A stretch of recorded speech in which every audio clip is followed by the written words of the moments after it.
आज यहाँ पर हम बात कर रहे हैं देहरादून में सामवेद का सफल 3 दिवसीय हवन कार्यक्रम संपन्न हुआ।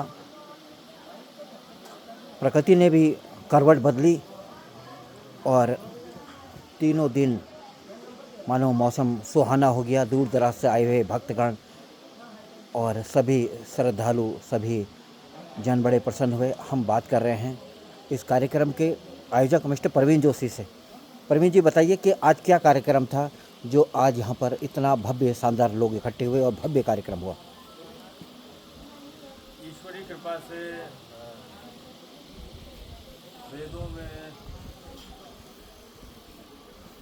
पुस्तकों में सर्वश्रेष्ठ विधा कही जाने वाली हमारी वेदों की संस्कृति को आगे बढ़ाने के लिए ईश्वर प्रदत्त है कि सामवेद में ऋग्वेद और इन सबका समूह है। सामवेद का ये 3 दिवसीय यज्ञ आयोजित करने का हमको ईश्वरी कृपा प्राप्त हुई। इसके लिए हम हमारे आचार्यगण, आचार्य श्री वसुदेव जी और गुरुकुल के ब्रह्मचारिणियाँ और जो देहरादून में आचार्य सिद्धानंद जी ने जो 100 साल पहले स्थापित किया था गुरुकुल, उनके सहयात्रियों के साथ आज आचार्य रामदेव जी का भी जिसमें बहुत बड़ा योगदान रहा है देहरादून की इस घाटी को पवित्र करने के लिए। तो हमें इस यात्रा में सहयात्री बनने का आज सौभाग्य मिला। उसके लिए हम बहुत बहुत आभारी हैं आचार्यगणों के और आप सभी कृतज्ञों के। ब्रह्मचारिणियाँ ने आज वैदिक मंत्रोच्चार किया। चलो वेदों की ओर। महर्षि दयानंद सरस्वती जी का जो आह्वान था, चलो वेदों की ओर, आज फलीभूत हुआ। देहरादून में जब लोगों पर टाइम नहीं है हवन के लिए, वेदों के लिए, इस दौरान जो ब्रह्मचारिणियाँ हैं वो अपने पूरे श्रद्धा विश्वास से इस सनातन धर्म के इस कार्यक्रम में लगे हुए हैं। हमारे साथ मौजूद हैं आचार्य जी। आपका शुभ नाम? वेद वसु शास्त्री। शास्त्री जी, बताएं विस्तार से।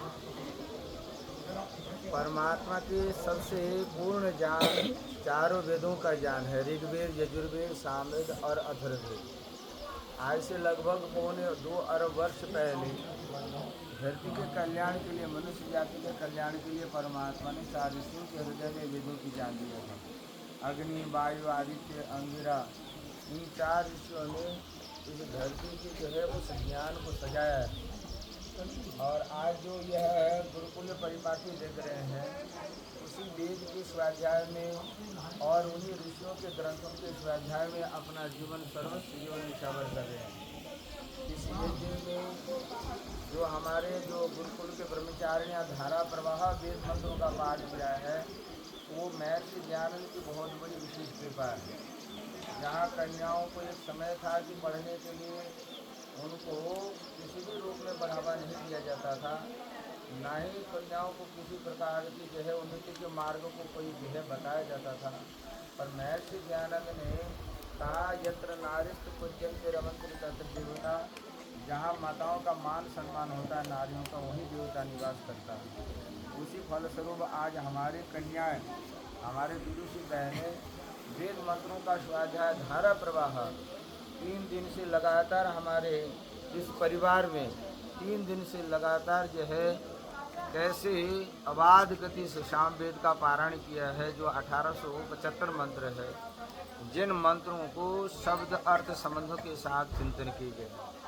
ऐसे ही पूरे भारत में देश विदेशों में गुरुकुल के द्वारा, गुरुकुलीय शिक्षा पद्धति के द्वारा वेद, उपनिषद, गीता, रामायण, नाना प्रकार के जो हमारे धार्मिक ग्रंथ हैं, उन ग्रंथों का बहुत ही गहन चिंतन के साथ अध्ययन कराया जाता है। मैं भी गुरुकुल में पढ़ाता हूँ और कई गुरुकुल के मैं आचार्य हूँ, जहाँ पर मैं गुरुकुल के बच्चों को वैदिक शिक्षा के द्वारा उनको बढ़ा रहा हूँ। बंगाल में भी मेरा स्वयं का गुरुकुल है, जहाँ इस समय 20 विद्यार्थी जो बहुत वेद विद्या को पढ़ रहे हैं।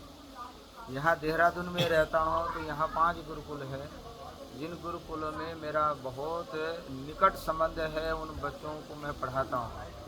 तो ये जो गुरुकुलीय विचार है, जो हमारे भारतीय परंपरा, ऋषियों की परंपरा, जो अनादि परंपरा थे, लगभग भारत में जो 7 लाख गुरुकुल थे। खैर अब वो अंग्रेज आने के बाद गुरुकुलीय परंपरा खत्म कर दिए गए, मैकाले की शिक्षा पद्धति को बढ़ावा दी गई, जिसका परिणाम हुआ कि जो भारत भूमि की जो एक वैदिक शिक्षा पद्धति है, जो हमारे मूल वेदों की ओर लौटो, ये एक नारा, एक पद्धति है, वो प्राय तो बहुत देर तक लुप्त हो गया। फिर से हम जन जागरण कर रहे हैं, फिर से गुरुकुलीय परंपरा जो गली गली में प्रचार प्रसार कर रहे हैं कि हमारी वही भारत भूमि की रक्षा, गुरुकुलीय पद्धति की रक्षा हो, जहाँ कन्याएं वेद भी पढ़े, उसी प्रकार ब्रह्मचारी भी वेद पढ़े। वेद में कहा गया है कि अगर कोई विद्वान बन करके अपने जीवन को बिताता, विदुषी कन्या भी अगर अपने जीवन में एक दूसरे से संपर्क हो करके पूर्ण युवावस्था में आकर के अगर गृहस्थ आश्रम में आए, तो ऋषियों को जन्म देने का सौभाग्य उनको प्राप्त होता है। और हमारा जो भूमि है, ये ऋषियों की भूमि है, जहाँ लाखों करोड़ों ऋषि हुए हैं, और उन ऋषियों का जन्म किसी न किसी माताओं ने दिया है, और उन ऋषियों को किसी न किसी माता ने उनको जन्म देकर शिक्षित किया है। कोई विदुषी नारियाँ हैं जिन्होंने ऋषियों को जन्म दे करके ही इस धरती को सजाया है। इसलिए ऐसी वैदिक परंपराएं, ऐसी वेद के आदेश, परमात्मा के आदेश है, अगर स्त्री भी बहुत शिक्षिका होगी, विदुषी होगी, तो वो हजारों कुल उन्नति कर जाता है। इसी के उद्देश्य के साथ कन्याओं के लिए जो ऋषियों की व्यवस्था गुरुकुलीय परंपरा के अनुसार ही वेद विद्या सीख रहे हैं, पढ़ रहे हैं। ये जो ब्रह्मचारियाँ देख रहे हैं, चारों वेदों की पारायण जो वर्ष भर में करते रहते हैं, कई वर्षों भर में कितने बार चारों वेदों का पारायण कर लेते हैं।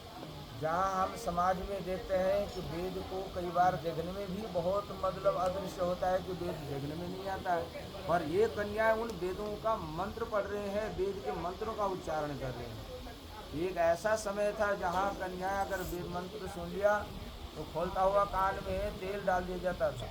वो तेल जो है ऐसे डाला जाता ताकि कान बहरा हो जाए, अगर पढ़ लिया तो जीवे काट दिए जाते थे। कितनी यातना भोगे, पर ऋषियों ने आकर के कहा, कहते हैं कि देखो ये नारियां हैं, ये शिक्षिका अगर बन जाए तो हजारों कुल उन्नति करेगा।